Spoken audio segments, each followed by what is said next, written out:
Hey everybody, welcome back to Snark Bait. I'm Sophie. I'm Christy. How's it going, Sophie? How we doing today? I was talking to my best friend and I was imitating you. I don't even know what I was doing, but I was doing the Valley Girl voice. And she goes, I really like that one better than the other one. I enjoy both. You contain Henry, multitudes. Henry. Henry. How's your week been? It's been busy. It's been Yeah. really busy with work stuff. I feel like it's just been like one of those crazy weeks that has just flown by. But I'm really excited because my cousin slash bestie is visiting this weekend. So I'm really Oh, how excited for that. fun. Yeah, so after we record tomorrow's Friday, I'm gonna have like a little day with her. We're gonna go to some of my favorite food spots. We're gonna go shopping. So I'm excited for that. Oh my Yeah. gosh, that's so fun. Where is she visiting from? She lives in Cleveland, but we actually we're first cousins, one grade apart, and also lived in the same neighborhood growing up. We were Grade. neighbors. So yeah, we have always been really close. So I'm very, very, very excited to hang with her. And yeah, so that is getting me through these next 2 days, I guess. How has your week been? And what are you doing this weekend? No, oh my God. My week also has been very crazy, but things are coming together. I think for live show, the team has been helping me a lot with a couple tings. I was having them help me with a couple tings on the side, excluding you from them Wait, because what? not for live shows, something else. Okay. And yeah, but no, the live shows are coming along. Olivia's been, well, obviously Rachel's working. She's working on the social content for the live shows, and Olivia's helping me find a videographer for Chicago. And the team is just working their butts off. And I really appreciate it because I too have been very busy. And speaking of Ohio, yesterday we released a Patreon episode on the disappearance of Brian Schaefer. And I intended to ask you this, but I'll just ask you right now since you brought up your cousin who lives in Ohio. How far is Columbus? And like, did you hear about this growing up? I guess we were a little bit Yeah. younger. Yeah, it was, what year was it again? 2006. 2006. So yeah, I was young, but Columbus is it's like an hour drive from Cincinnati from where I grew up, hour and a half. It's where the Ohio State campus obviously is located, which is where Brian Schaefer was a student of. So I visited like in high school a bunch of times. But yeah, it was definitely something that I don't know if it was more prevalently talked about in Ohio as much as it was like just a Nationally. national news story because it is so crazy. And you did such a good job of walking us through it. Yeah, if you guys aren't familiar, well, if you guys aren't familiar with our show, we're the two girlies that are super online, so you don't have to be. And we primarily cover pop culture on this show and influencer culture and all that fun, like Bravo, celebrity, reality TV things as well. But on the Patreon, we can be our most crazy, not like other girls' selves. And we often do cover a lot of true crime because that's an interest that Sophie and I both share that we never really intended to cover on the public.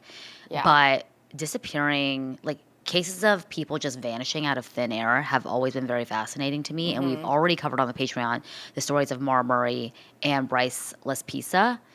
And this And we story, talked about Lauren Spear on X Knows All, and I went to Indiana at the time that Lauren Spear disappeared. So that was one that definitely was like ubiquitous when I was a student.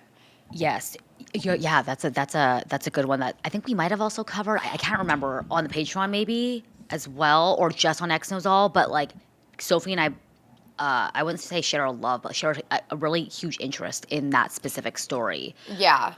But Brian Schaefer is a crazy story if you guys haven't heard of it. He was out drinking with his friends one night. He walked into a bar called the Ugly Tuna Saloona. It's no longer in operation. And video, like CCTV footage, caught him entering the bar, but he was never seen leaving, and he vanished that night. And he's still, 20 years later now, has never been seen. And he was Crazy. 27 at the top of his game. He was a medical student. He was facing a lot of internal struggles family-wise. Like his mother had just passed away. He was going through a lot of like trauma in the background, but nothing is as it seems. You just think everyone's living this perfect life when in fact, I think he actually had a lot of secrets. So we're going to uncover all of that. Well, we already did yesterday, but anyways, when you said Ohio, it just sparked a memory because as I was writing the outline, I was like, I'm curious what inside information being from Ohio, albeit an hour and a half away from you heard about the case living there or being from there. Really, really, really crazy case. And yeah, Christy and I just like share a brain when it comes to our interests, like pop culture, reality TV, influencer culture, and then also true crime. So our Patreon runs the gamut in terms of those topics. So if that is of interest to you, we talk about that more over there. But speaking of troubled human beings, but troubled in a different way, today's topic is, as the title would imply, Aaron Rodgers, the NFL superstar. Christy, I know you're not super into the NFL or sports, but what are your top line thoughts on Aaron Rodgers? Aaron Rodgers first came across my desk, very embarrassingly so, when Jordan Rodgers was on The Bachelorette. I knew you were going to say that. Jordan's storyline or story arc was, I am the brother of a very famous football player, and we don't talk. Yep. And during his hometown dates, it was so dramatic. They had seats at there was one seat empty at his family table to reflect that Aaron Rodgers was not present. One for Aaron, one for Olivia Munn. Oh, yeah, because so he was dramatic. Olivia Munn. And you know what? When I was watching that, this was back in 2016. And yeah, this was JoJo Fletcher's season of The Bachelorette. And when I was watching that, I was like, Jordan is the problem. I was like, this is all, like, Jordan, he's so skeevy, he's clearly thirsty, which it turns out is not the case. From what we have now gathered, Aaron is extremely unhinged, probably narcissistic, has some sort of personality disorder. Jordan, on the other hand, has been married to JoJo for 4 years. They just welcomed a baby. Not to say that, oh my God, that absolves him, but like he clearly was not in it just for fame because he came away with like an actual wife from the show. So just saying, I really turned around my impression when that first aired. I thought that Jordan was the problem. Something about him rubbed me the wrong way. And then I was like, at the time, Aaron had such a sterling reputation, you know? I think that you weren't alone in the sentiment about Jordan Rodgers. I remember I was obsessed with reading Reality Steve, and Reality Steve would always criticize him for being on the show for fame, when in fact, actually, JoJo and Jordan are probably the least thirsty couple out of that entire franchise. Like, they've done their own thing. They do a lot of, I think, like HGTV shows or like house flipping stuff, but they're not thirsty at all when they could be the thirstiest couple coming out of that franchise. Yeah, they seem very down to earth. And obviously they're still like out there on Instagram and stuff, but it doesn't seem like they're chasing fame or anything. No. So yeah, and again, this was 10 years ago. At the time, everyone really respected Aaron Rodgers. He didn't really make his full personality and views public at this time. And I think that he, with Trump and RFK Jr., he definitely has fallen down a rabbit hole maybe since then. Either way, I feel like the public has kind of done a 180 on him. Yeah. He used to be really likable, is my point. And now he is not, for a multitude of reasons that we will get into. So Aaron Rodgers, in case you're not familiar, I always love to think of our international listeners. We have lots of you across the pond, in Europe, down under. Yeah, I was going to say New Zealand as well. Down under. So Some I've East actually, Asia too. Christy, did I tell you that I've been practicing my Australian accent? I think you sent me a text and I was like, I think I forgot to respond because I was like, wait, what is this context? Yeah, wait, for what? For bed impressions? Bed impressions, just life. Like, I feel like it's just a useful skill. It's a great thing to have in your back pocket. It's a great thing to have in your back pocket. So I will be workshopping my Australian accent. If that's not something you're interested in, you can tap out now. But Yeah, so for our international listeners, Aaron Rodgers is an NFL superstar. He is known to be one of the greatest quarterbacks of all time. And the quarterback position, I feel like sometimes I just assume that people know about sports like me. No, just kidding. I really don't know about sports that much, but I know the NFL, I think, better than any other sport. But the quarterback is the most important position in sports. You are under center, throwing the ball around, scoring touchdowns, all of that. He is known to be super, super, super skilled and talented in that position, but also is extremely polarizing with his views off the field and his personality. He's kind of turned into a whack job who turns to Joe Rogan for medical advice and is publicly an anti-vaxxer and a conspiracy theorist and also a wellness guru and apparently has a secret wife now and doesn't speak to Whoa. his family. So all of it is very, very, very strange. But he had pretty normal beginnings, I would say. He was born December 2nd, 1983, age 42 today in Chico, California. His current team, well, his most recent team was the Pittsburgh Steelers. Previously, he was like a Packers legend. Also spent a few seasons on the New York Jets. He went to, do I pronounce this Butte College? Boot? I think Boot? I think it's Butte. Butte. Okay, thank you. It's Butte College. Butte. Butte. Do I pronounce this Butte? Butte College. So he played football both Butte College and also Berkeley, University of California, Berkeley. He was born to parents Edward Wesley Rodgers and Darla Lee Pittman Rodgers, and has two siblings, Jordan and Luke. And his sister-in-law, like we said, is JoJo Fletcher, the one and only Bachelorette. Well, she's not the one and only Bachelorette, but she was a singular talent at the position, just like Aaron Rodgers is at quarterback. Her season was great. Her season and Caitlin Bristow's like the top best. tier. Yes. And those were like the glory days of the franchise.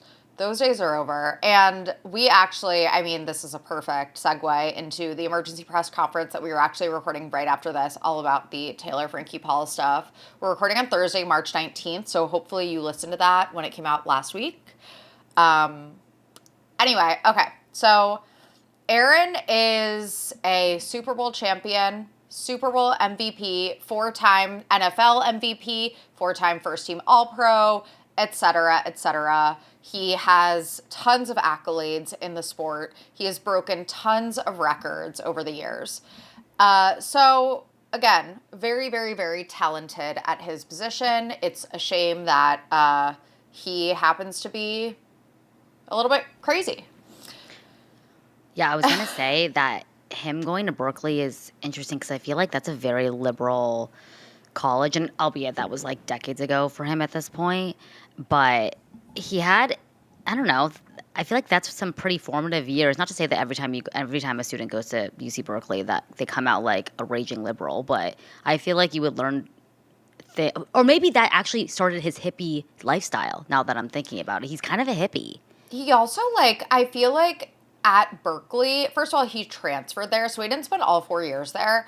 He also was, I think, just focused on his sport. It's not like he was, like, going out to, like, student protests. Like, I feel like he had a different college experience than the traditional Berkeley student, probably. But in terms of his early life, he's from Chico, California, which is in Northern California. I think it's, like, the Bay Area-ish. It's, like, more north of the Bay Area, but it's pretty, I would actually say that it leans a little bit more right and conservative. Like, it's more agricultural, yeah. Interesting. So, yeah, he's actually a lifelong 49ers fan, fun fact, which we will get into in a bit. So his dad actually played O-lineman for the Chico State Wildcats in the 70s. So he comes from a football family, and he would toss the football around with his 3 sons, Jordan, Luke, and Aaron. And he actually, told them not to drink or party in high school and college because it would limit themselves in sports. So he really was trying to prime his sons for these successful football careers. And his mom, Darla, was a former dancer. Perhaps where Aaron gets his footwork from. Footwork. His footwork. And Aaron is the middle child between his older brother Luke and younger brother Jordan. And do you believe it? We've talked about this birth order. I believe in birth order. Yeah, yeah. And I middle feel child like, syndrome. yeah, middle child syndrome is real. And what people describe middle child syndrome as is you are kind of seeking attention because you didn't get the most attention growing up because you have the oldest who was the oldest sibling, you have the youngest who was the baby who got attention in that way. And then the middle, you kind of like are just in the middle. So that's a traditional, there are lots of only child syndrome, youngest child syndrome, which is what I think I have. You are like such an eldest daughter in terms of being like that type A person. Yeah. My sister's the same. My older sister's the same way.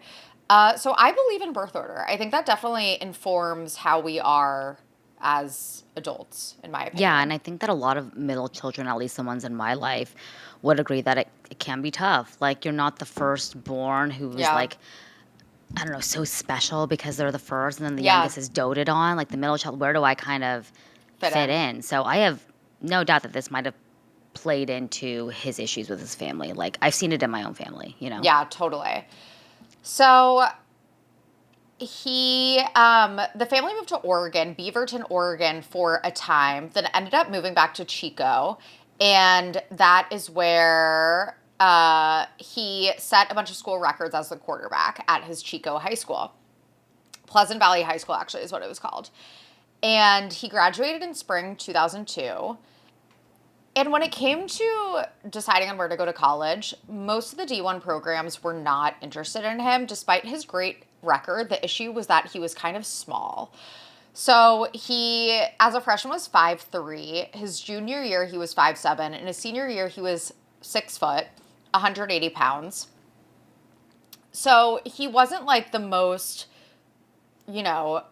physically large specimen when it came to playing football, but he always, according to all of these, people that played with him in high school, he always had an incredible understanding of the game.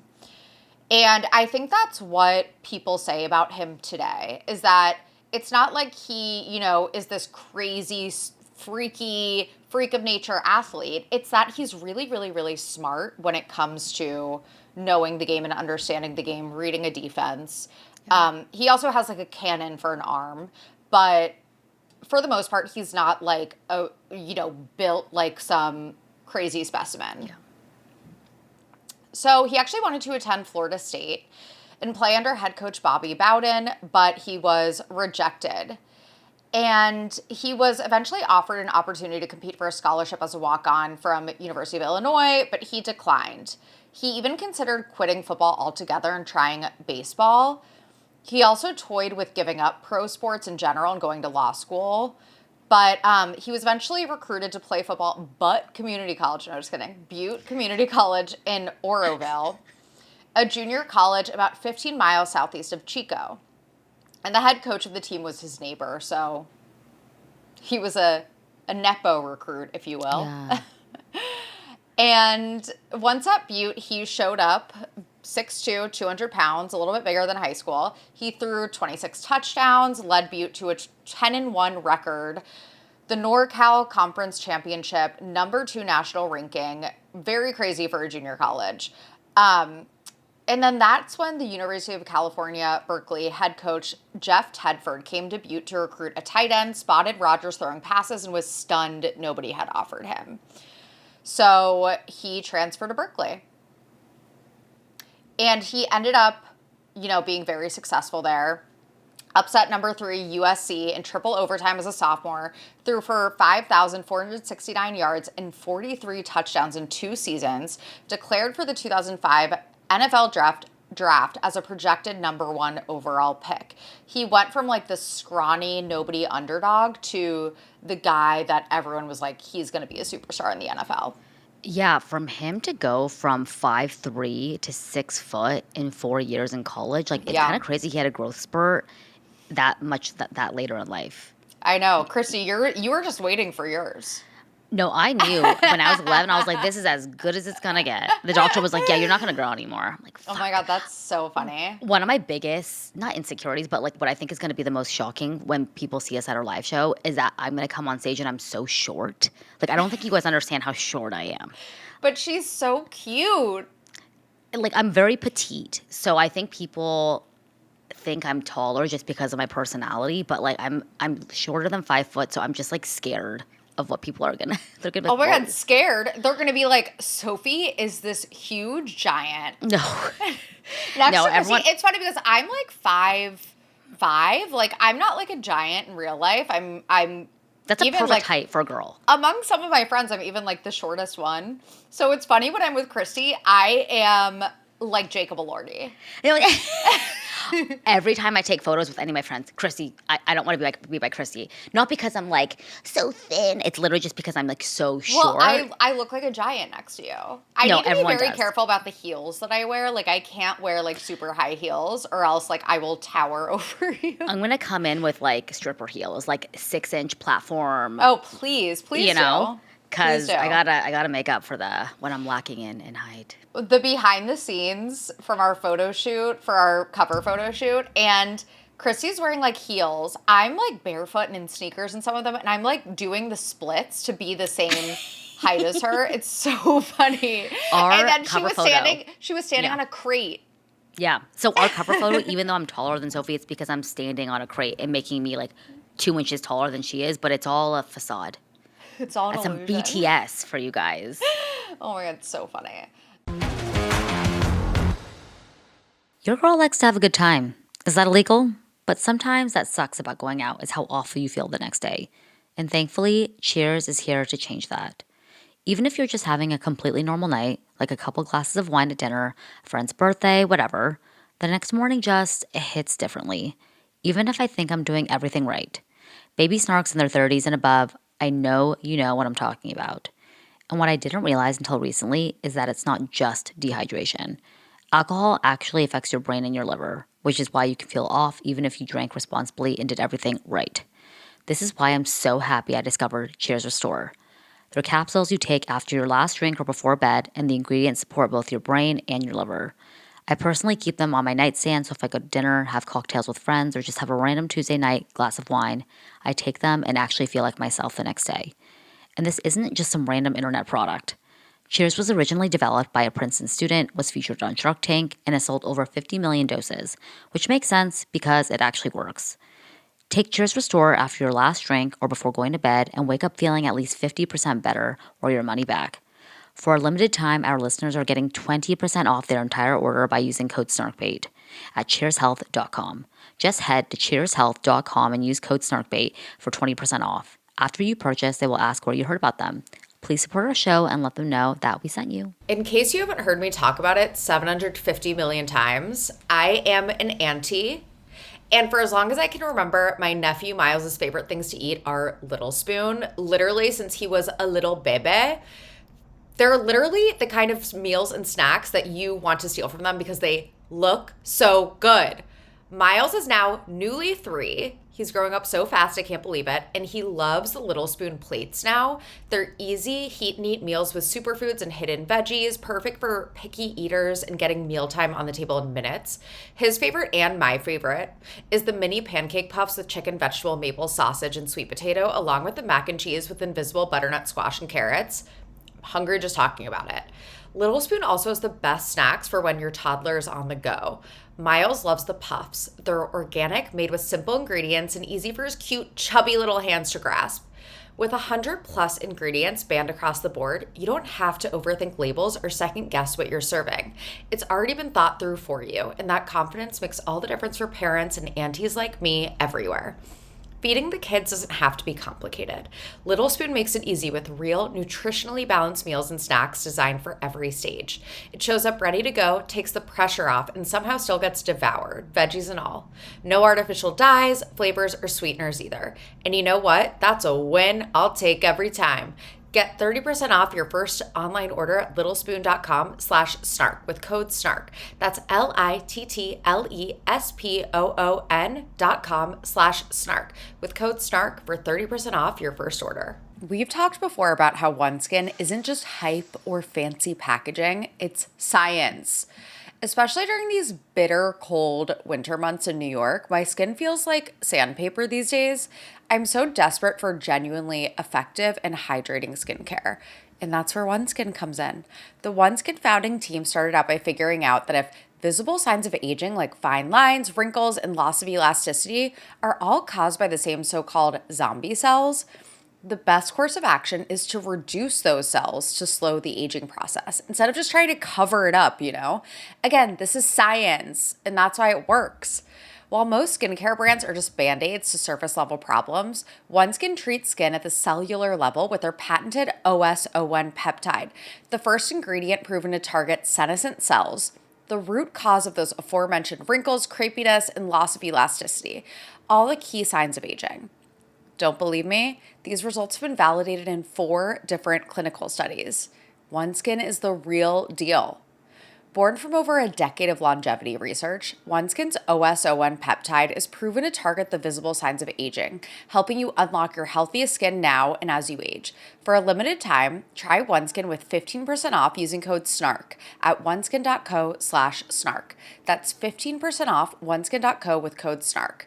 After you purchase, they'll ask where you heard about them. Please support our show and tell them we sent you.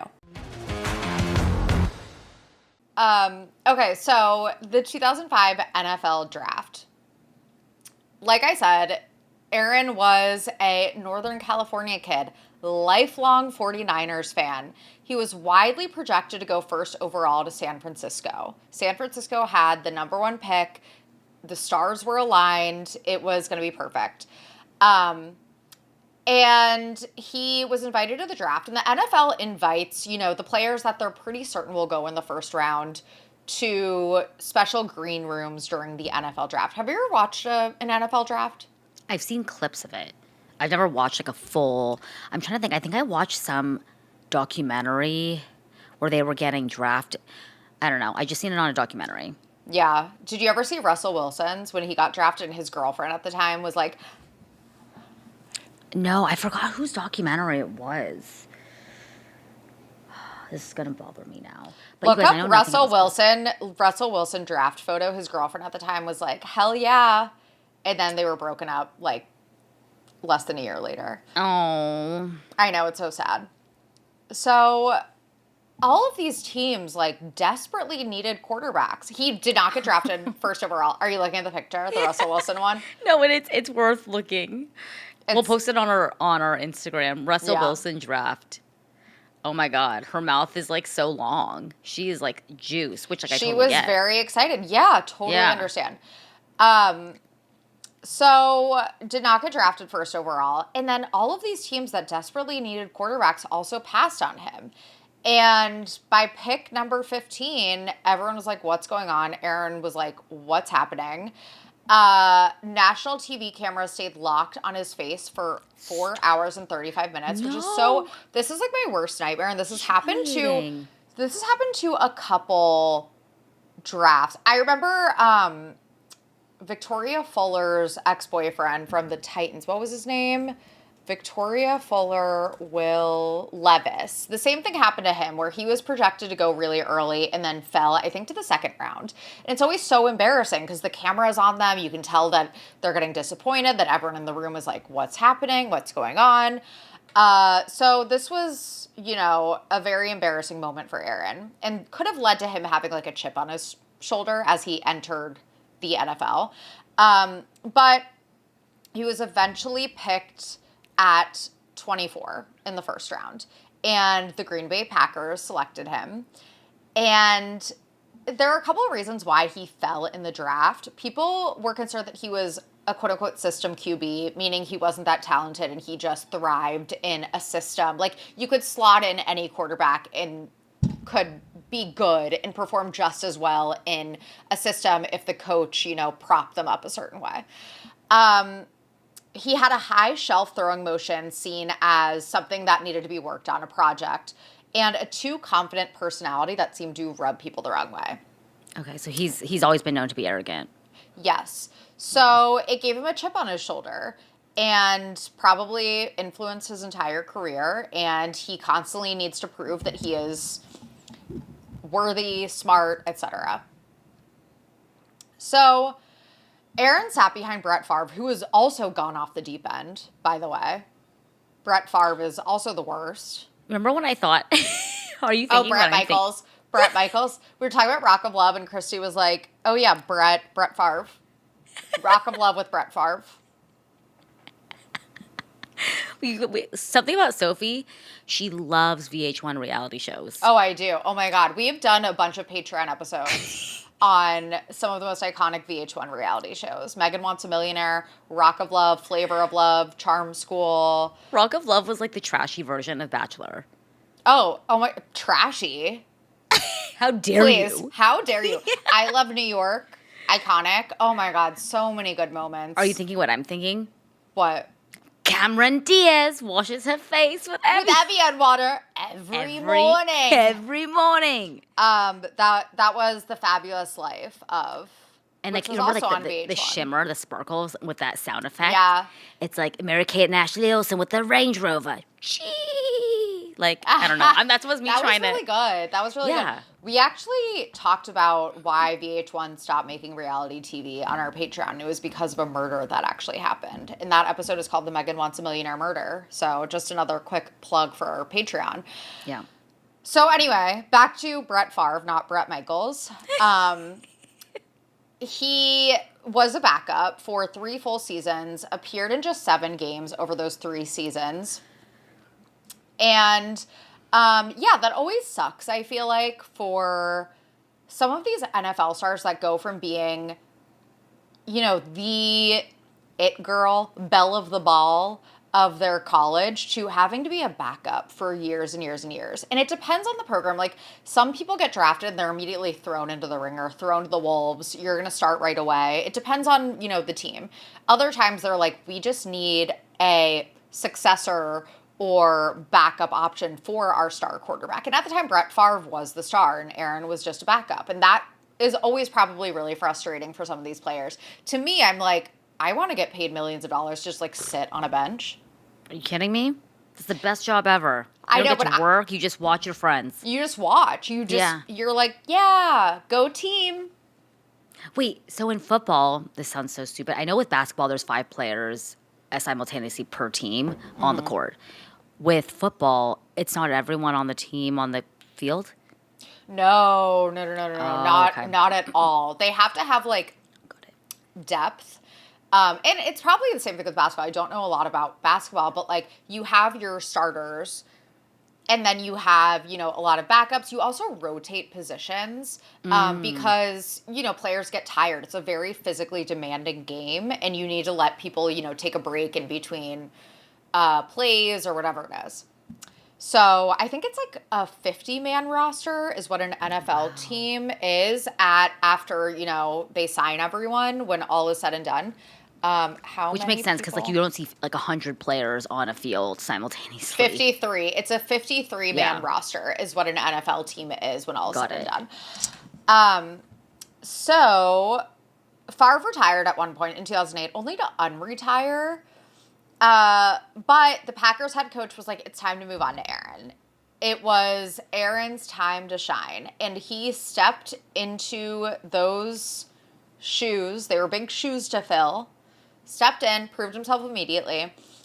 In 2008, he threw for 28 touchdowns and 4,038 yards, led the Packers to a Super Bowl after the 2010 season, and won over the Steelers 31-25 with a 3-touchdown, 0-interception, 304-yard performance that earned him Super Bowl MVP, which is like the highest honor in the NFL. Wow.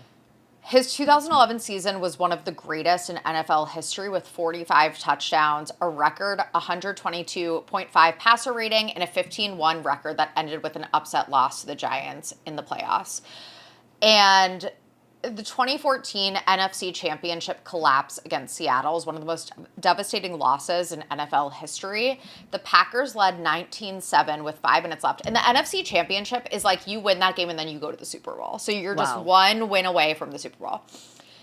The Packers led 19-7 with 5 minutes left. The defense had intercepted Russell Wilson 4 times, and then everything unraveled. A botched onside kick recovered by Brandon Bostic, who was supposed to block but tried to catch it, the ball bouncing off his helmet.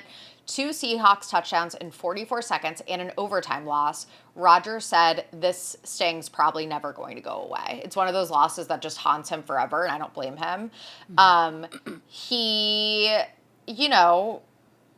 was extremely talented, but he only won the Super Bowl this one time. He only went to the Super Bowl this one time, which, people are like, well, like, he has an amazing legacy. He's going to be a Hall of Fame quarterback, but, like, that's kind of like, you don't love to see that, Yeah.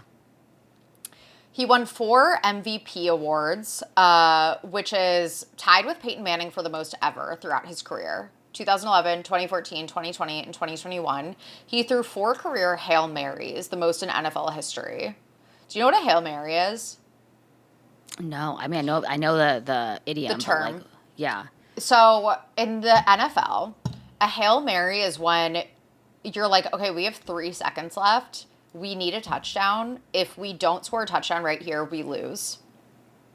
And it'll be like a crazy throw from all the way down the field.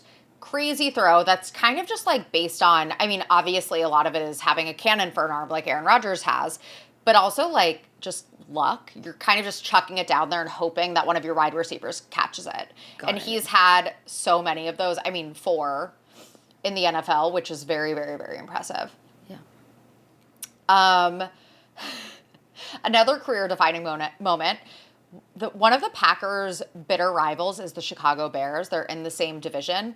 And after a rushing touchdown in 2021, he goes, I own you. I still own you. Just arrogant. He's just arrogant. Like, Jesus. What's funny about, like, NFL players, though, it's like, yeah, you deserve to, like, talk shit. Like, sometimes they get in trouble for talking shit. Like, they get, like, a flag or a penalty because it's, like, unsportsmanlike conduct. And it's like, let them talk shit, I was watching the David Beckham documentary 3 years, too late. But when he got the red card because he kicked his opponent, like, when he was, like, on the ground, and everyone was devastated that David Beckham had to be red carded, and then they lost the game. But I was thinking, I'm like, it wasn't that big of a deal. It's not like he punched him. I was like, he literally just kind of, like, like when you do, like, the washing machine with your legs, like, yeah, like at yoga, like, that's what he did. I'm like, he didn't, like, grab and, like, curb stomp him. I'm like, no, just like, a they light get, like, tap. They get ejected sometimes, too, in the NFL, which, like... I can hear comments already. Christy, it actually was a huge deal. That I don't know anything about sports. Please don't come for me. But I'm just saying, it was like a very light love tap. They're going to be like, how dare you not know Bobby Bones? I'll never get over when we were talking about Bobby Bones. I was like, everyone's going to yell at us. And everyone yelled at us for not knowing Bobby Bones. They're like, that's really weird. You guys don't know who Bobby Bones is. ... Oh my God. Huh. Oh, I didn't. Oh, okay. We got to do an Instagram poll. Who knows Bobby Bones? Who knows Bobby Bones? Like, I feel like I'm being gaslit. No, okay, me too. No, people are going to yell at us again. I have to stop. But yeah, statistically, he is one of the 5 or 6 greatest quarterbacks who has ever played. He is known as one of the GOATs. It sucks that he played, like, alongside Tom Brady during the same time because Tom Brady overshadows everyone. He doesn't just have the skill and the football IQ, but he also has the Super Bowl rings, which Aaron Rodgers doesn't have. He has 1. But, like, only 1 Super Bowl ring compared to Tom Brady's, I think, 6. Wow. Which is crazy. Like, winning the Super Bowl is extremely difficult. Tom Brady always made it look easy. He literally left the Patriots after winning, however many Super Bowls with them. A lot of conversations about whether it was Bill Belichick, the coach at the time, or Tom Brady, who was really the mastermind behind this dynasty. He went to the Tampa Bay Buccaneers and immediately won another Super Bowl with them. He, like, proved, he was like, it's me. I am the reason. Tom Brady. Tom Brady. Yeah. Bill Belichick, in the meantime, has not won a Super Bowl without Tom Brady. Wow. Correct me if I'm wrong, but I'm 99.9% sure. Yeah. He went to the Super Bowl. Or, no, actually, Mike Vrabel was the coach of the Patriots when they went to the Super Bowl this year. So, never mind. Anyway, he never reached another Super Bowl after that one in 2010, like I said. And yeah, was kind of overshadowed by Tom Brady for most of his career. Tom Brady is obviously retired now. Aaron is like undecided about whether he's retiring. But yeah, it's undisputed that Tom Brady is the GOAT. And I think if Aaron Rodgers played during any other era, he would be a little more, not that people don't respect him. People respect his skill level and how good he is at the game. But I feel like for the most part, they're like, yeah, he was never the best quarterback in the NFL compared to Tom Brady, obviously. So now for his downfall on the Packers. In 2020, the Packers traded up to draft Aaron Rodgers' replacement, Jordan Love, even though they had a 13-3 season, and Aaron was like, what are you doing? He was actually very, very, very mad that they drafted another quarterback, his replacement, when there were other needs. And he was like, why aren't you drafting me like a wide receiver? Why aren't you drafting people that are going to help me instead of my replacement? Like, he obviously was really mad, and he apparently wanted the general manager fired for this. Well, yeah. He apparently looked down at his phone, and his agent texted him quarterback, and he was like, no fucking way. And he says, I just went to pour myself some tequila, according to his Netflix documentary. So, you know, he's already primed to be replaced on the Packers. And then the 2021 vaccine controversy happens. So, Rodgers missed a game in 2021 after testing positive for COVID, and later acknowledged he hadn't gotten the vaccine, even though he said he was immunized when asked about his vaccination status before the season.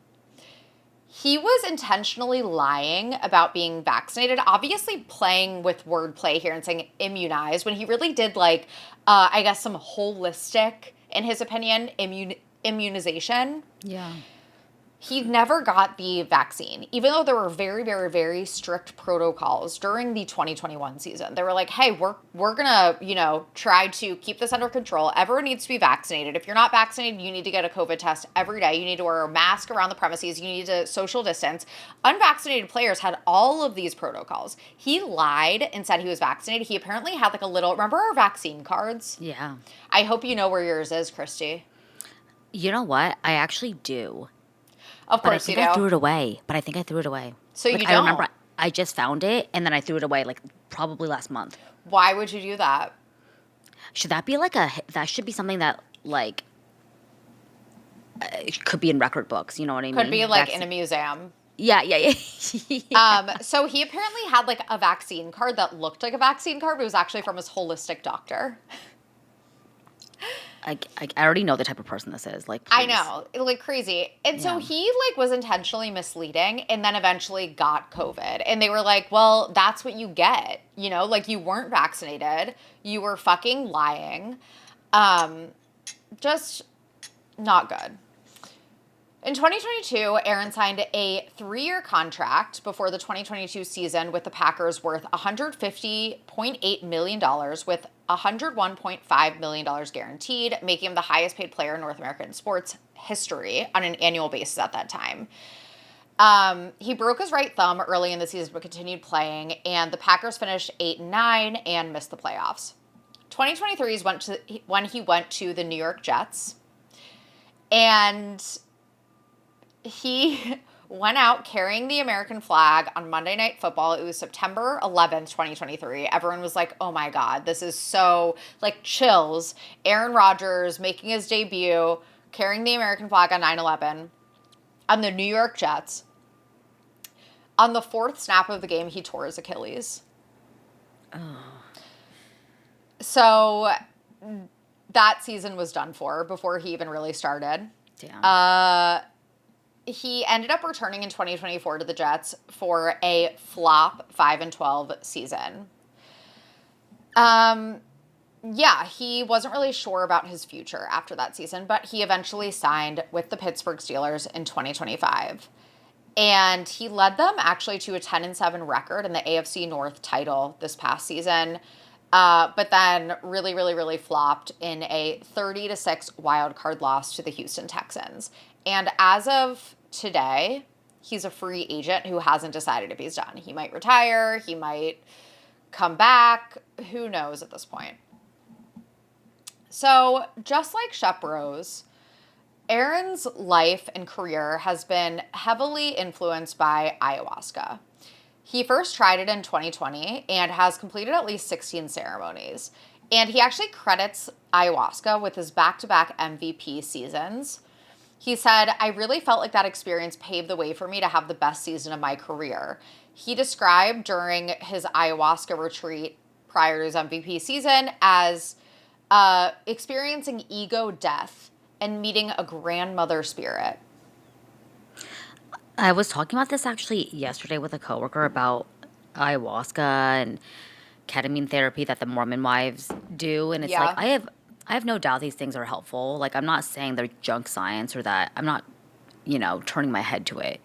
But what I will say is, like, I always kind of side eye people that want a quick fix to something. Like, for you to get over, or not get over, but work through trauma or issues in your life that have, like, deeply impacted your day to day, it takes, like, work. It takes true work, years of work. And to me, it's like these people are searching for something that they hope, like Shep, can be fixed within a weekend. It's like, no, this is a daily habit that you need to instill in your daily life to ensure that you become the person that you want to be. It seems kind of lazy to me, honestly. Like, you can do that, but couple it with, like, therapy as well. I don't know.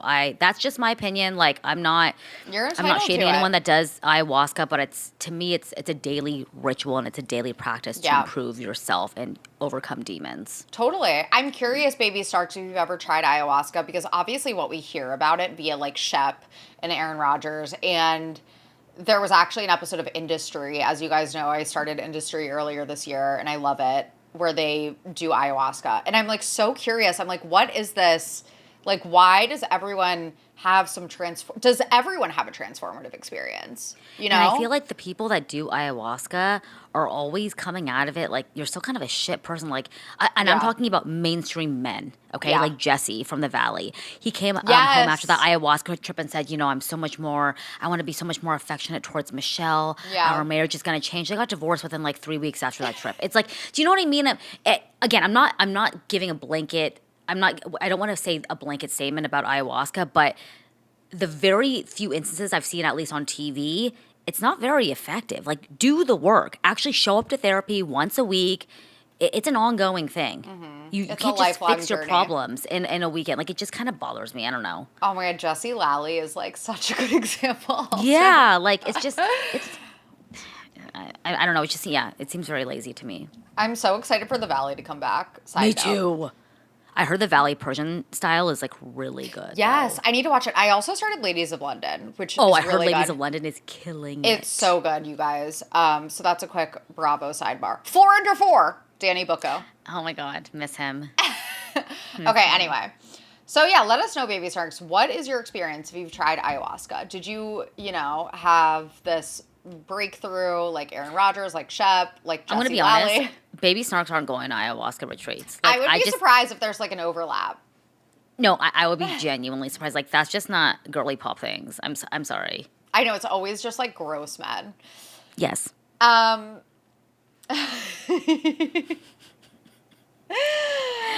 Okay, so he allegedly skipped Mandatory Jets minicamp in June 2024 for another ayahuasca retreat in Costa Rica.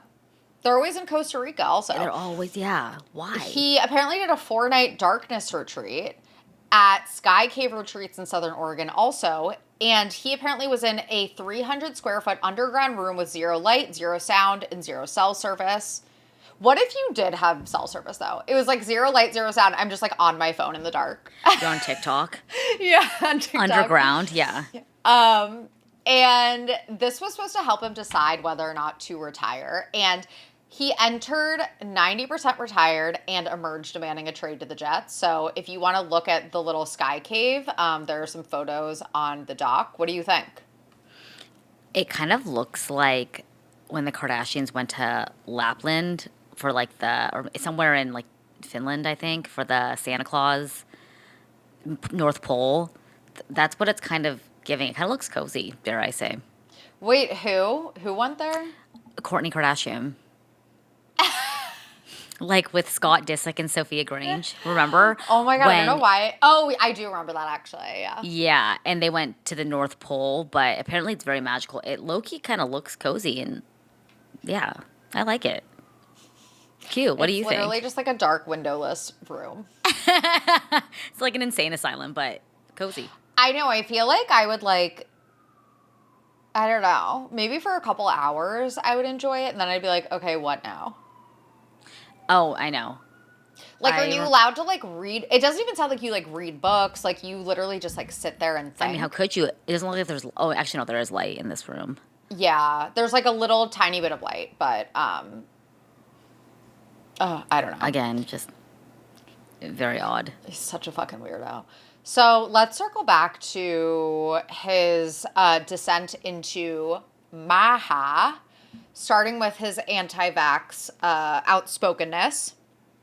So again, in 2021, the NFL instituted these strict COVID protocols. Like I said, unvaccinated players had to test daily, wear masks indoors, maintain social distancing in meetings, couldn't eat with teammates. Versus vaccinated players, no restrictions. But Aaron did not want to get the shot. He submitted a 500-page research document to the NFL arguing that a homeopathic immunization protocol from his personal doctor, reportedly involving raising his antibody levels through alternative treatments, should count as vaccination. Anytime I hear the term holistic doctor, alternative treatment, Red and that's flags. fine, like, but do it in congruence with, I think, Real, like, you can mix yes, the holistic with the, homeopathic. And listen, I can say this because my great grandfather was like a herbal medicine doctor from China. He studied herbal medicine for years when he immigrated to LA in the late 1800s. Like, I come from a family of herbal medicine doctors. I think there is truth to it, but also do it in congruence with like following COVID protocols. Yeah, and like Eastern medicine, 100% people swear by, acupuncture and things like that. Yeah. But I think in terms of, not getting a vaccine because you're Yeah. like, look, my holistic doctor is going to build up my antibodies with honey and matcha, whatever it is. Like, it's And then so yeah. dumb. And feeling like the rules just don't apply to you. All of Yes. my peers are going to get the shot and they're going to be able to have less restrictions. But no, I'm going to be the exception and I'm going to give you a 500-page research document from my quack doctor. Yes. And that's always such a pattern for him. He's like above the rules. The rules don't apply to him. Right. So he submitted this thing, and the league's medical panel denied the petition unanimously. So instead, he went to Plan B, which is making everyone think he'd been vaccinated without technically saying so.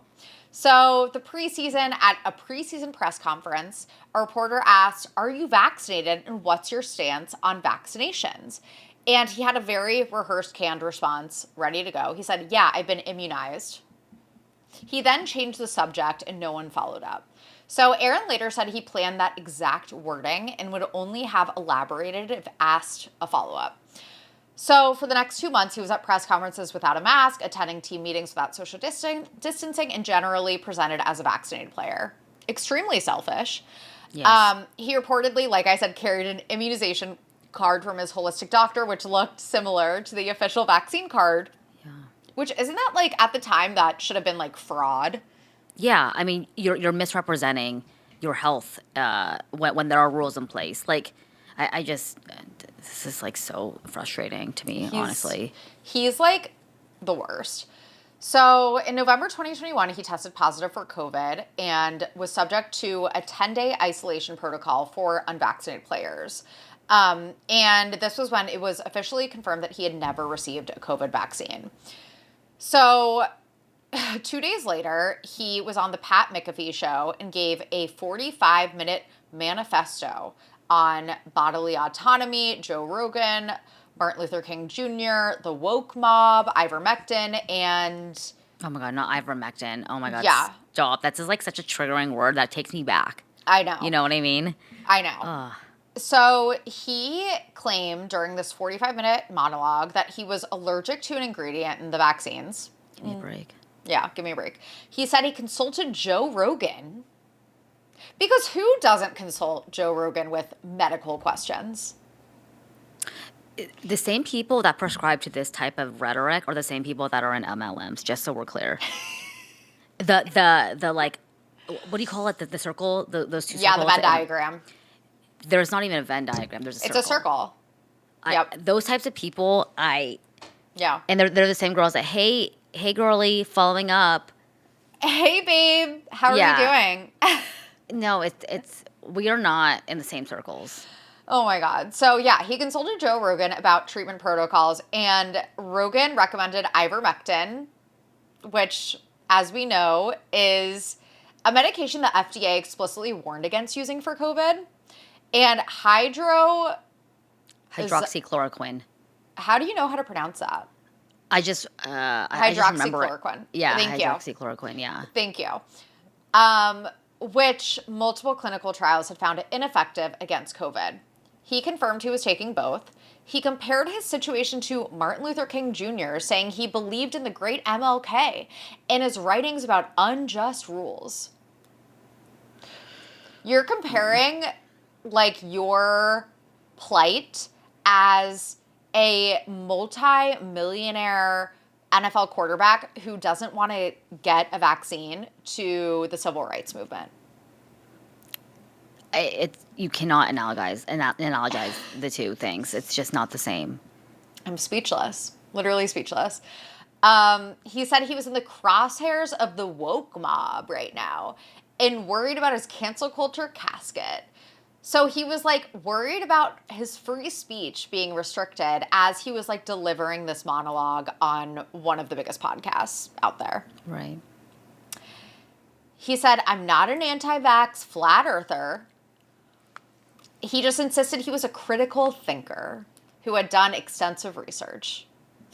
God, there are certain people in my life that literally just take this and they copy and paste it and then speak about this. Oh my God, that's so scary. It is scary. It's like very triggering, to be honest. Oh my God, especially coming from like my sister's a pharmacist, and she's like, she'll look into all of the publications about the vaccine. She will explain it from a very clinical, scientific way, and it makes sense to me. Like, I'm gonna trust that. Yeah, as you should. So the aftermath. Previa Health dropped their partnership with Aaron Rodgers after 9 years working together. State Farm slashed his ad appearances. He was fined by the NFL for protocol violations. And Hub Arkush, I don't know if I'm pronouncing that correctly, an AP MVP voter, publicly said he wouldn't vote for Aaron Rodgers because of the vaccine deception. Aaron responded by calling him a bum and suggested the award should be renamed Most Valuable Vaccinated Player. Jesus. He ended up winning MVP that year anyway, so it clearly didn't matter. Right. He went back on Pat McAfee's show to say sorry, but then like didn't say sorry. He said he took full responsibility for his misleading comments, emphasizing that he empathizes with COVID suffering and stressed that he was COVID negative every single day he appeared in public. He then said, I'm an athlete, not an activist, so I'm going to get back to doing what I do best, and that's playing ball. And then he continued to never let this go. He told Fox News in February 2024 that he has an important responsibility to speak out against vaccines and that standing for something makes you either courageous or a coward. He challenged MVP voter criticism by suggesting anyone who factored vaccination status into their vote was compromised. He joked about wanting a tag team match between himself and RFK Jr. against Dr. Anthony Fauci and Mr. Pfizer, Travis Kelce. I remember when he called Travis Kelce Mr. Pfizer. He's so annoying. In his biography written by Ian O'Connor called Out of the Darkness in 2024, he said he regretted the phrasing of immunized, but not the action itself. Oh my God. So, he then became entwined with the quote-unquote health freedom movement that RFK Jr. has spearheaded.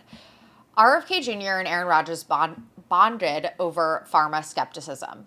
RFK's movement was the affirmation that Aaron needed to kind of justify his actions. And by 2024, they were besties. And in March 2024, NBC News confirmed that Kennedy was seriously considering both Rodgers and former Minnesota Governor Jesse Ventura as running mate options. Can you imagine a RFK Jr. Aaron Rodgers ticket? Yeah, you said here nightmare fuel. Couldn't have Nightmare put it better fuel. myself. Yeah. There is a timeline in which Aaron Rodgers is our vice president. God.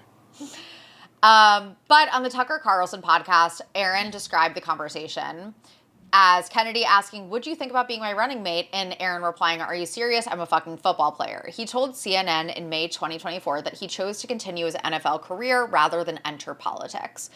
Kennedy ultimately chose tech entrepreneur Nicole Shanahan as his running mate. And this whole debacle obviously kind of stained his public image. Like I said, I feel like the public used to have a favorable view of him that has completely done a 180 because like supporting this specific movement, being an outspoken anti-vaxxer ultimately has real world consequences. And like, yeah, it's like dumb and kind of like funny in a way how stupid he is. But like, unfortunately, he is influencing people and could actually cause like a measles outbreak, God forbid. And like, I'm positive that at least one Midwestern granola mom or MLM mom has not vaccinated her children because she was influenced by him. Oh, I'm certain. And also, like, not vaccinating, it's not just a choice that you're making for your own children. You are putting other children in danger, in case that's not clear. Because certain children cannot be vaccinated if they are under a certain age, like newborn babies or, you know, are immunocompromised. And if you don't vaccinate your children and you bring them out in public, you are literally putting other people's children who don't have the same political stance as you in danger. Yeah. Yeah, I think of Kristen Cavallari too. Oh my God. Me and Mark? I came across this TikTok of her talking about her one night stand, and I'm just like, just please, enough. I can't with her. Yeah, we don't need to know everything about your life, Kristen, please. Wait, we've done a KCAV episode. Yeah, we have. Okay, yeah, just making sure. Yeah. Okay, so let's talk about the family estrangement because, like I said at the time, in 2016, when Jordan Rodgers was on The Bachelorette, I was like, this guy sucks. Aaron is so in the right to not want to be associated with this, like, fame-thirsty, you know, douchebag. But, like I said, as it turns out, it looks like Aaron actually is the problem. So he has not spoken regularly to his parents, to his family, parents included, for over a decade, since 2014, I believe. So sad. Very sad. And we know about it because of The Bachelorette. It all circles back to reality TV, you know. So his younger brother Jordan was on JoJo Fletcher's season, and when they went to Chico for the hometown date, 2 chairs were empty for Aaron and Olivia Munn, who was Aaron's girlfriend at the time. And Aaron's face was also blurred out in a family picture. Like, it is kind of dramatic. That is so fucking dramatic. Like, the Bachelor does way too much. I know. They're so extra. So extra. Yeah. So Jordan told the cameras, "Me and Aaron don't really have that much of a relationship. It's just kind of the way he's chosen to do life." So Aaron was apparently pissed. In his 2024 Netflix documentary Enigma, he said, "They go on a bullshit show and leave 2 empty chairs. They all agreed this was a good thing to do, to leave 2 empty chairs at a stupid dating show that my brother just went on to get famous." His words, not mine. Now, I don't disagree with Aaron by saying that's bullshit to like purposefully call out the fact that Aaron is estranged from his family. Like, Aaron didn't ask to be a part of this. I understand that. At the same time, it still bums me out. I feel actually the most devastated for his poor parents. Like, I know, it's really sad. Your son doesn't want to talk to you for over a decade. Like, that's so devastating. And I remember back then there were so many rumors that it was due to Olivia Munn. She was the one that was pushing them. Of course, it's such a misogynistic take. Like, it is. I feel like it doesn't, and same thing is happening right now with Nicola Peltz and Brooklyn Beckham. It's always the woman that's encouraging the husband to no longer talk to his family. And it's like, yeah, I'm sure, but I'm sure she was encouraging it based on what she's being told by Aaron. Like, right? Like, I don't know. This Well, is hard for also, me. yeah, so Olivia Munn actually said, because she knew that people were blaming her for the reason that he didn't speak to their family, she said that they hadn't spoken for some time when she first started dating him. So Right. he already was not speaking to his family, and she actually tried to encourage him to make amends with them. Yeah. And he That's so sad. didn't. So Yeah. she completely denies having anything to do with that estrangement. Yeah. So Luke Rodgers, this relationship severance is like a mystery. I mean, it's all very mysterious, but allegedly Luke and Aaron's feud came to a head in May 2015 after Aaron committed to being the best man at his former college teammate's wedding, but allegedly pulled out the night before the ceremony because he found out his family was invited. Shut And he was like, up. "Why would you invite my family?" See, again, like Oh, it all started in 2014-ish apparently. I mean, I'm sure it started wow. before that, but the estrangement is tracked back to 2014. He was like, "Why would you invite my family?" blah blah blah. Um and he'd apparently requested that his family not be invited, but his good friend invited them anyway, which he was not happy about. And he apparently was really, really, really close with Luke. Like, they were apparently closer than he was with Jordan. So, yeah, big mystery there why this kind of happened. But it's speculated that the reason why he's no longer close with his family is potentially about religion. So he told the Netflix documentary that he grew up in a very white, dogmatic church built on shame, guilt, and judgment. And he started to slowly uncouple from that in high school. And he liked ayahuasca and Eastern spirituality. His parents, meanwhile, were evangelical Christians. He said in the documentary that in high school he began to steer away from his parents' beliefs. It was around this time that he began to not feel close with his family, except for Jordan Rodgers. Which Wait, makes it even sorry. sadder. Yeah. So I said he was really, really, really close with Luke, who's actually really, really, he was close with Luke, but he also was really, really, really close with Yeah. Jordan, more close with Jordan. Sorry, I misspoke. He said, it wasn't like I was super duper close with everyone in the family. I was close with my little brother. But in actuality, it goes back to stuff from high school that kind of made me feel distant. Stuff from college, stuff from post-college, etc. Ed Rodgers, his dad, has denied that religion was part of the divisiveness. Well, if it were, then maybe Ed was too in it to even understand that he was doing damage to his son as it pertained to religion. Like, maybe that's Ed's POV, but like, it probably was true for Aaron. There's probably a lot of other Yeah. stuff, Yeah. but I think Ed is kind of like, I don't know, steering away from those. But it's like that's his It truth. sounds like religion may have had something to do with it for sure. And Yeah. Ed maybe doesn't want to admit that or Yeah, come to exactly. terms with that, but it does sound like there is some truth to that. So, also, that there was some sort of, control factor. He was getting successful and famous, and his family members apparently told him, "Your life is too big. We need you to be smaller," or something along those lines. And he believes Whoa. some relatives were laying claim to his fortune and fame. Like, just that his life blowing up. And I mean, it does track with when he started to really blow up Yeah, and be successful or earn in a the lot of money. early 2010s, when he was blowing up in the NFL. So, It who always maybe knows? money had to do with it too. Like the family asked for money. Yep. Aaron said no. Like money makes people very weird. So I wouldn't be Yeah. surprised if when he was earning a shit ton of money, the parents were like, "Well, help us do Yeah. this, help us do that," and he's like, "Well, am I just a cash cow for you?" Right. Right. So,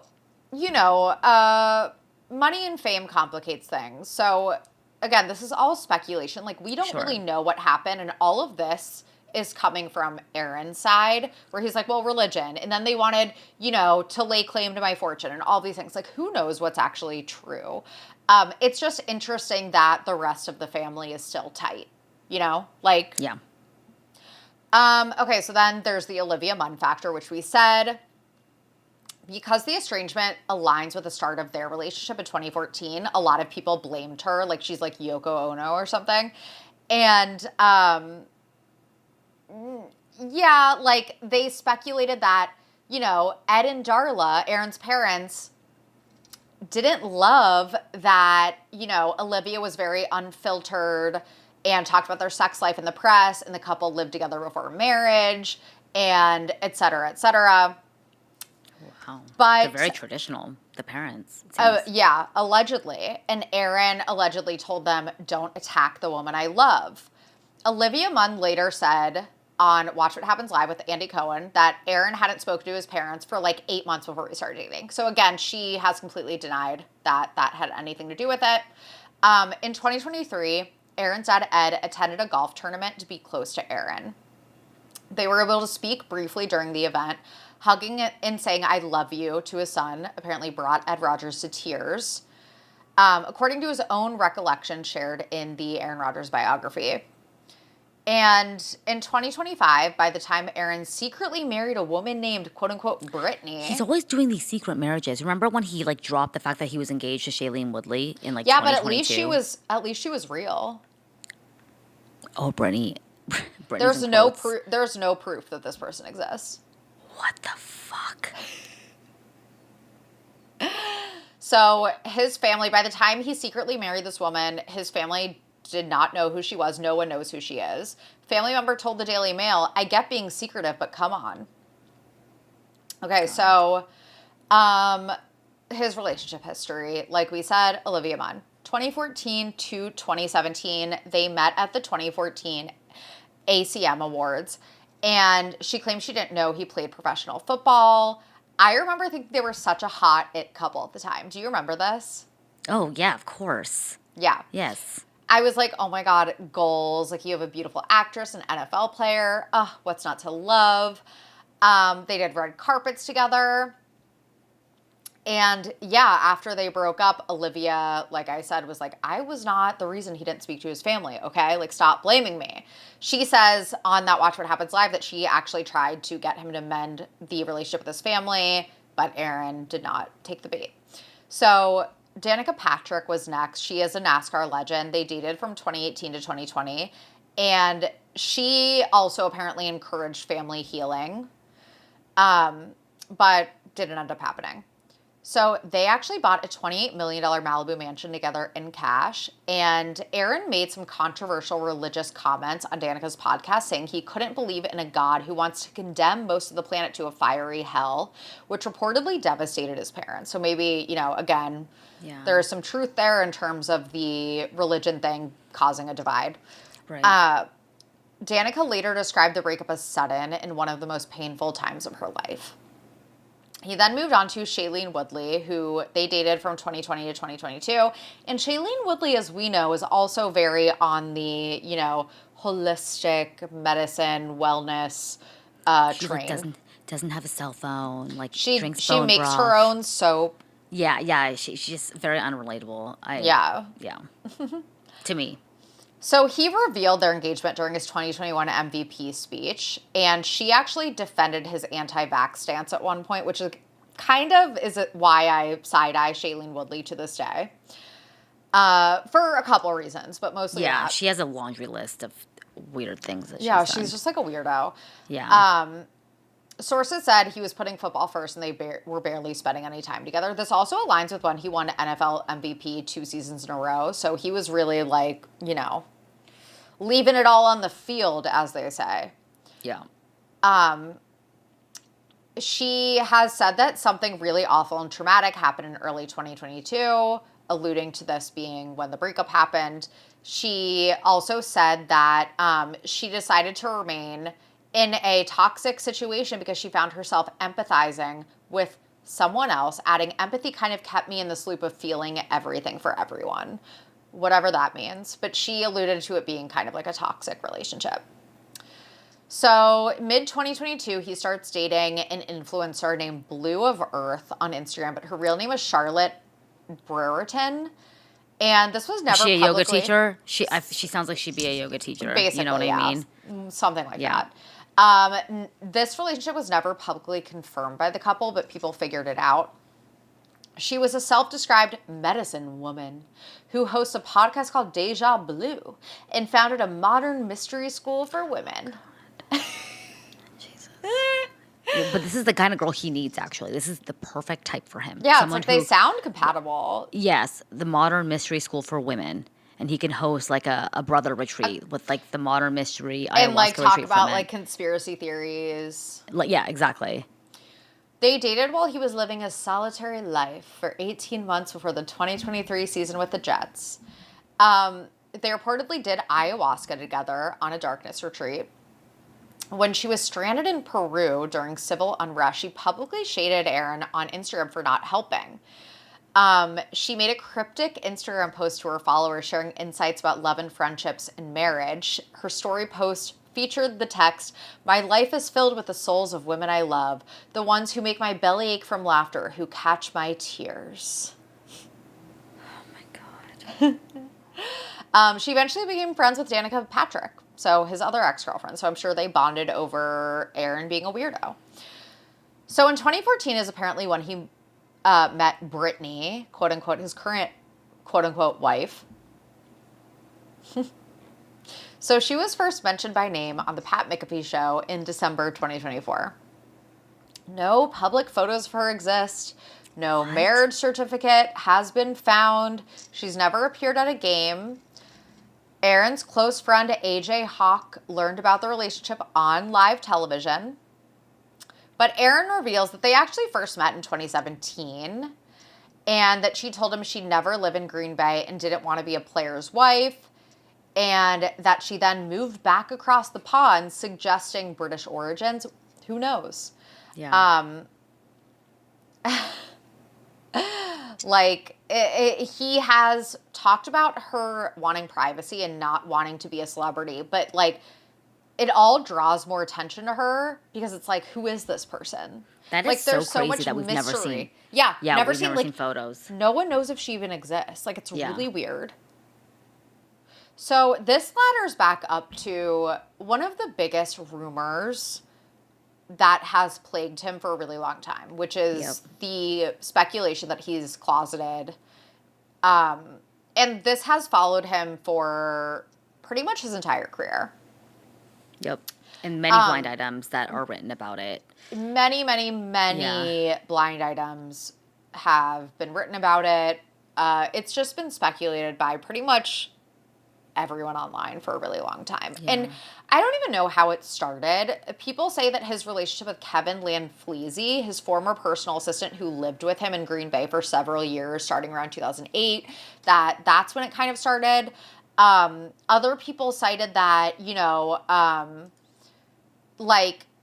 when he was early on in his career in the locker room, he didn't like engage in like locker room talk that other players did, talking about their, all the women they fucked and all in their like dick size and stuff. And that they were kind of like, why is he so quiet about, women and stuff like that? Which again is not like hard proof. But this Kevin Lanfleezy apparently wore Aaron's Super Bowl ring, MVP ring in photos, which again is not evidence to me. He was reportedly the first person that Aaron embraced after winning the Super Bowl. Again, not really hard evidence. Attended award shows with him, color coordinated with him, posted cryptic tweets after apparently moving out. And it's also been alleged, this is really interesting to me, that Aaron had agreed to come out publicly as part of a group of NFL players, but backed out at the last minute. What? Which apparently infuriated Kevin. And thinking about that reminds me of like Heated Rivalry. I know you didn't watch Heated Rivalry, but it's like, think about how many of these players that are in this ultra masculine, like locker room environment and are in the public eye and they're seen as, these heroes to men everywhere. They feel like they can't come out. Yeah. And when you have the celebrity, if you're Aaron Rodgers too, like you're not only a football player, but you are a celebrity too. Like there's plenty of football players that aren't celebrities, but like if I know who you are, then you're a celebrity. Absolutely. Yeah. Like just the spotlight is on them. I mean, we talk about it all the time too with like these leading men in Hollywood that don't want to come out of the closet because it may affect their career. And I'm sure all of these players that are closeted probably feel the same way. It's like, how will this affect my bottom line? It takes a lot of bravery for, a player in sports. There was one NFL player, what was his name? He played for the Raiders, who came out. His name was Carl Nassib. And he made history in June 2021 as the first active NFL player to come out as gay while playing for the Las Vegas Raiders. And that was really brave of him. Like, that's a very challenging thing to do. But the idea of NFL players all banding together to come out as gay and then backing out on that is interesting to think about, if that's true. Yeah. So he directly addressed the rumors on Milwaukee radio in early 2014. He said, "I'm just going to say I'm not gay. I really, really like women." This also aligned with his relationship with Olivia Munn, which people said, oh, the rumors are so loud that he needs a beard. So that's why he's dating Olivia Munn. But again, there has been no like concrete evidence. It's not like he has been like seen canoodling with a man or anything. Like, this is complete speculation and just rumors. And people also theorize that the reason that Britney's identity is hidden is because he's actually married to a man. People have speculated that it's potentially a rapper formerly known as Mike Stud. So Okay, I'm looking at these photos that you linked. They do seem very cozy together. yeah, so Wow. I mean, this is actually shocking. I've not heard of this theory that he's actually married to a man. So just to describe these photos, and we can post these on Instagram, there's one of them on a beach with a dog. There's one of them sitting at a baseball game taking a selfie together. There's one of them with Aaron's arm around him taking a selfie. Another one where they're clearly talking on some show, sitting next to each other. But, like, they're not, like, kissing or, like, canoodling or anything. They just seem like they could, like, you could write it off as they're good friends. But people are like, this is actually his real-life love interest.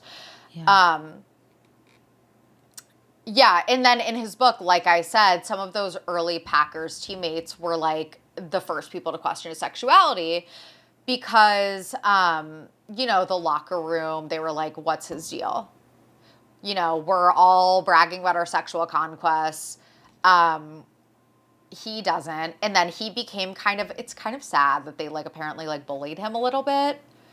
Oh my God, that is sad. Isn't that kind of sad? It's like you can be, like, the biggest piece of shit, and then as soon as I find out you were bullied or, like, something like that, I'm like, oh my God. Well, really and then sad. not only are you bullied, but like you said, it's in a hyper masculine environment. So it's like, okay, well, now I'm not coming out because I'm getting fucking bullied to death. Yeah. Behind the scenes and in public. Like, I have undoubtedly, if this is actually true, I don't blame him for being fearful of coming out if he is gay. And Sophie and I never speculate on people's sexualities on this show, but I think the rumors of Aaron Rodgers are so in the press, like, we have to talk about it. Yeah, we can't talk about everywhere. we can't discuss Aaron Rodgers without discussing the rumors because he's even addressed them, you know? But yeah, apparently Brett Favre would bully him a lot and, like, would make fun of him a lot. And Brett Favre also has been known to be a fucking piece of shit for years now. He apparently embezzled money from a charity just a few years ago. So that's a whole other thing that we can discuss at another date. Brett Favre, not Brett Michaels, Christy.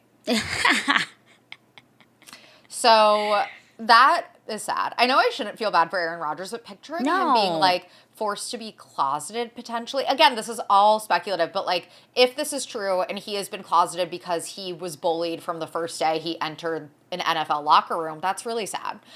No one deserves to, you know, everyone deserves to live their truth, you know. But in 2024, Aaron denied these rumors again in an interview with Sports Illustrated.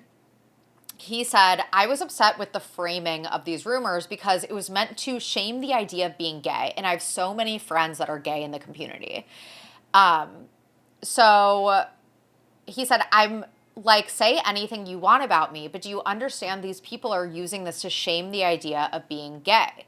That's just disrespectful to all of my friends who are in the community who don't believe that it's a choice. They were making it seem like you're shaming people for being gay when a lot of them, if you ask them, they didn't ask for this life. This is who I am. So he also said this to his biographer, Ian O'Connor. He said, these people with homophobic views, not in relation to me because I could give a shit what they thought about me, but I want to go after them because they're using this to shame. Like, it's a bad thing to be gay, like it's a negative. So even if he's not gay, he's at least an ally, which is also surprising given his very, like, conservative views on a lot of other things. that he is very clearly a staunch ally of the LGBTQ plus community. So at least there's that. So I don't know. Again, this is pure speculation. He has denied the rumors. So let's talk very quickly about the conspiracy theorist that is Aaron Rodgers. Like I always say, everything is a conspiracy theory when you're a fucking idiot. And for Aaron Rodgers, everything is a conspiracy theory. Even 9/11.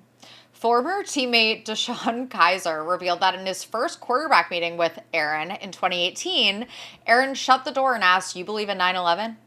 Then told him to read up on that. What? And he also discussed inner Earth, the moon landing, and reptile people. What does he mean? Like it didn't happen? Like we saw so many we saw so many videos. Or a lot of people like to say it was an inside job. Yeah, God, please, baby Snarks, if you're a 9/11 truther, do not reveal yourself in the comments because that's really alarming. I really hope you aren't. Like I've said before, I have pretty much consumed every single piece of media on 9/11, every book, every documentary. One of my favorite books of all time is called Fall and Rise by Mitchell Zukoff, and it's like a minute by minute breakdown of 9/11. And the facts are all out there. There is no conspiracy theory when it comes to 9/11. Yeah, I think the government knew that, like, we probably knew a lot with intelligence, but I don't think it was an inside job. Like, I think we knew something was bubbling up. We could be on the brink of attack, but I don't think that. But it was not like the CIA. Right. Oh my God, it's like so alarming. Yeah. God, I can't. You just know also that Aaron Rodgers like hates Jews. Like I just feel like conspiracy theorists, there's always, that's why I personally am like, I cannot fuck with conspiracy theorists because it always leads to like anti-Semitism. Anti-Semitism like functions differently from a lot of other types of bigotry because it's rooted in conspiracy theory. God, like he's such an idiot. Former teammate Seneca Wallace said Rodgers would point at jet contrails and suggest they caused cancer. CNN reported he told a journalist at the 2013 Kentucky Derby that Sandy Hook was actually a government inside job and that the children were actors. Oh my. It's not funny. Being from Orange County, like I've heard this too. Like living here, I hear that too. Oh my God, that is so fucking infuriating. No, I know. It's like really dark. Yeah. That is like, if I met a Sandy Hook denier in real life, I actually would probably punch them in the face. Yeah. No, it's very, very dark-sided. Oh my God. It makes me sick to my stomach. Like I actually just got nauseous thinking about it. Like, oh my God. No, I know. It's horrible. Aaron denied that this happened. He tweeted shortly after this saying, "As I'm on the record saying in the past, what happened in Sandy Hook was an absolute tragedy. Have never been of the opinion that the events did not take place. Again, I hope that we learn from this and other tragedies to identify the signs that will allow us to prevent unnecessary loss of life. My thoughts and prayers continue to remain with the families affected, along with the entire Sandy Hook community." And something about the way he phrased that, I'm like, I feel like he phrased it where he was like, I never said the events didn't take place. He's like, I'm not denying that it happened. You know, I have questions about the inside job and the actors. Like, I don't know. It's like so fucking annoying. On Eddie Bravo's podcast, he endorsed the Tartaria conspiracy theory and suggested the government created HIV and AIDS. And I had to look up what the Tartaria conspiracy theory is. It claims a technologically advanced global empire known as Tartaria was hidden from history, supposedly destroyed by a 19th century mud flood.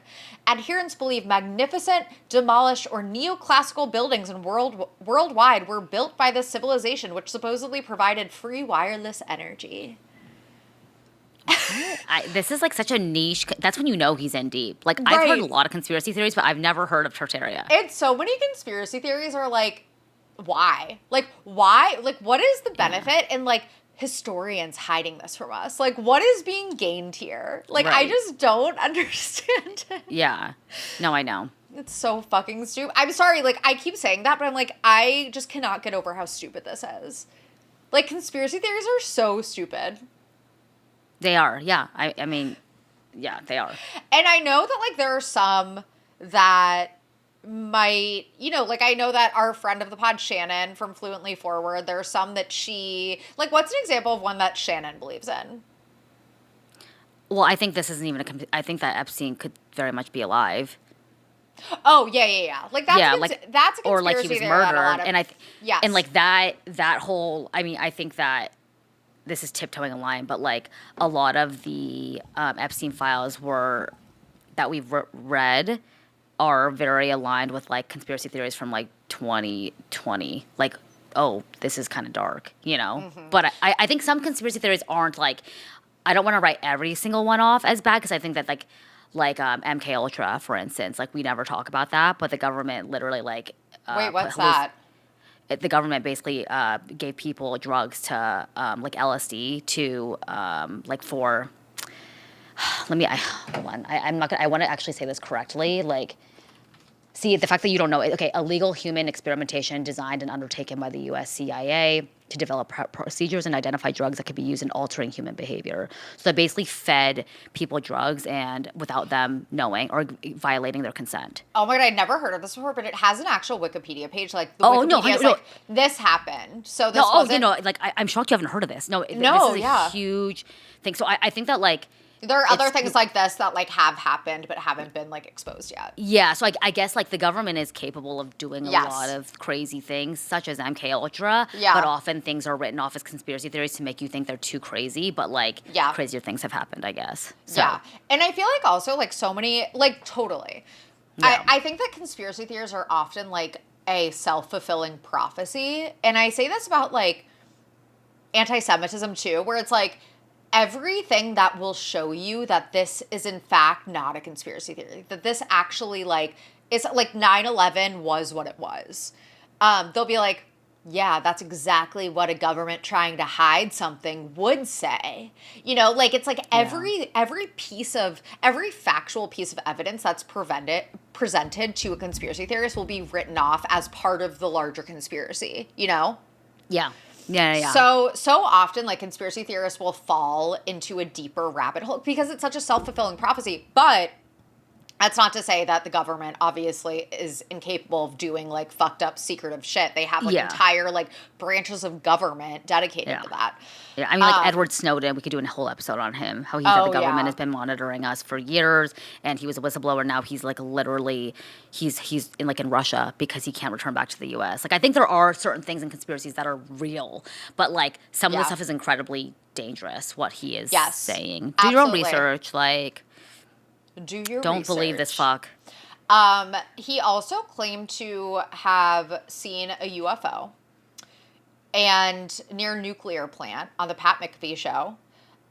He also says that he participated in 5E experiences where you call in the aliens and use little green lasers to bring them in.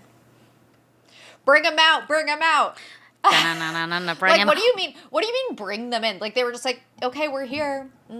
I actually low-key do believe in aliens. Oh, I think that, like, there's no way we live in this vast universe and there aren't, like, other life forms. Like, I absolutely 100%. believe in aliens. I absolutely believe that, like, the government has probably information on aliens. Even Barack Obama recently did an interview where he said, I have never seen one, but I know that they exist, but there's no, like, Area 51 or anything like that. Right.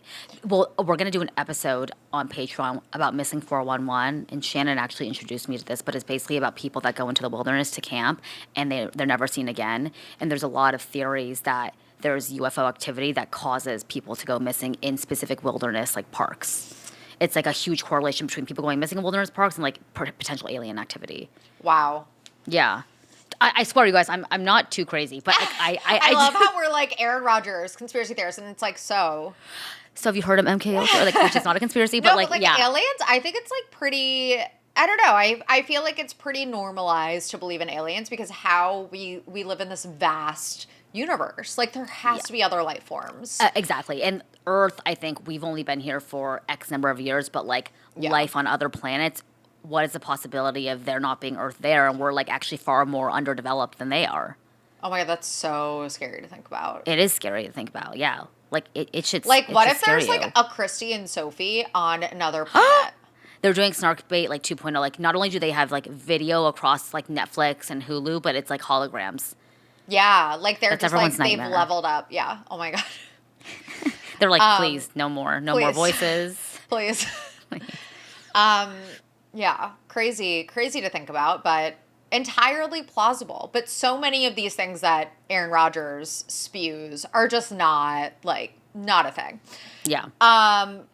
For instance, Jimmy Kimmel, uh, basically accused of Jimmy Kimmel being in the Epstein files, which, from what we've seen of the Epstein files, Jimmy Kimmel is not. And do I believe that there are so many people in Hollywood that, you know, I'm sure more shit will come out about them, whether it has to do with Epstein or what other nefarious activity they're doing? Sure. But to accuse of Jimmy Kimmel of being in the Epstein files, like I without know. any evidence, is what are you even talking about? So Right. on the Pat McAfee show in December 2023, he said, there's a lot of people, including Jimmy Kimmel, really hoping that the Epstein list doesn't come out. Jimmy Kimmel responded on X saying, "Dear asshole, your reckless words put my family in danger." And I'm sure like he's not lying about that. Like there are such crazy people that are so that listen to Aaron Rodgers and they're so radicalized by Aaron Rodgers conspiracies that they're like, let's get Jimmy Kimmel. He's a pedophile, which of course there is no evidence that he is. And he said, keep it up and we will debate the facts further in court. Like we said, Jimmy Kimmel's name was not in any Epstein documents. Aaron Rodgers has refused to apologize. Pat McAfee ultimately ended the Aaron Rodgers Tuesday for the season. He explained that he had become too much of a distraction. He said there are going to be a lot of people that are happy with that, myself included, to be honest. So that was the breaking point for Pat McAfee in terms of platforming Aaron Rodgers. ESPN's Dan Graziano has called Aaron Rodgers a con artist, a narcissist, self-absorbed to the absolute maximum. Deadspin has dubbed him Q Aaron. That's And very clever. maintains a running feature called A Beginner's Compendium. How do you pronounce that? I think you pronounce it correctly. Compendium, yeah. Compendium on Aaron Rodgers' stupidity. So, again, a lot of people in sports media and sports in general do not take him seriously because of all of the crazy shit he has said. And that is completely understandable. And that's Aaron Yeah. Rodgers. I think that when you have a platform as large as he has, I mean, you can have these conversations maybe in private. Like, even if you do think that, I bet you so many other people, like public figures, probably have these conversations. Why are you saying that out loud about Sandy Hook being a hoax and about all this shit about COVID, calling out Jimmy Kimmel for being in the Epstein files? Like, keep it to your damn self. Like, we Yeah. all have wacky people in our lives, but I don't know why he thinks it's appropriate to go on these very, very public platforms to dispel rumors that he knows are very controversial. Like, do you think you're moving the needle at all in terms of public opinion when you do these things? Like, you're just putting I a think target he, on your back. I think he like does think that, and that's why it's scary. Yeah, He's yeah, like, yeah. I am influencing people to not get vaccinated. Like that's terrifying to me. And like Right, the fact that right. Aaron Rodgers was so influential, and that I think it was the responsible thing to do for Pat McAfee to say, I am done platforming this loon. Like Right. I don't know. It's kind of sad, honestly, because I think that he is like mentally unwell, honestly. Like, I don't know how else to describe it. Like, there's something very severely wrong with him. You have a history of, well, also with like CTE is like a very real thing. You just don't Yeah. know. Oh, and that's such a good point. The brain is a very complex part of our anatomy, the most complex. And sometimes brain injuries don't even come up in your life Yep. until decades later. Like, there are things that brain surgeons and licensed physicians don't even fully understand about the brain. So I think it's very possible that these things coming out are a result of CTE. And I'm not saying people that think these things have CTE. I'm just saying that you No, just don't that's such a good understand. point. No, Yeah. thank you for bringing that up. Like CTE is very real. It's been, studied. It's something that can only be truly diagnosed after the person passes away. But yeah, it's a very real thing that NFL players many of them have struggled with. Yeah. And that's why the NFL is a very, very, very dangerous sport. It's very and dangerous. it's very possible that Aaron Rodgers has gone off the deep end because of the, getting hit in the head over and over again for however many years. He's been in the NFL for years now. Not to mention, high school and college football. So, Yeah. Like you just don't know. And Yeah.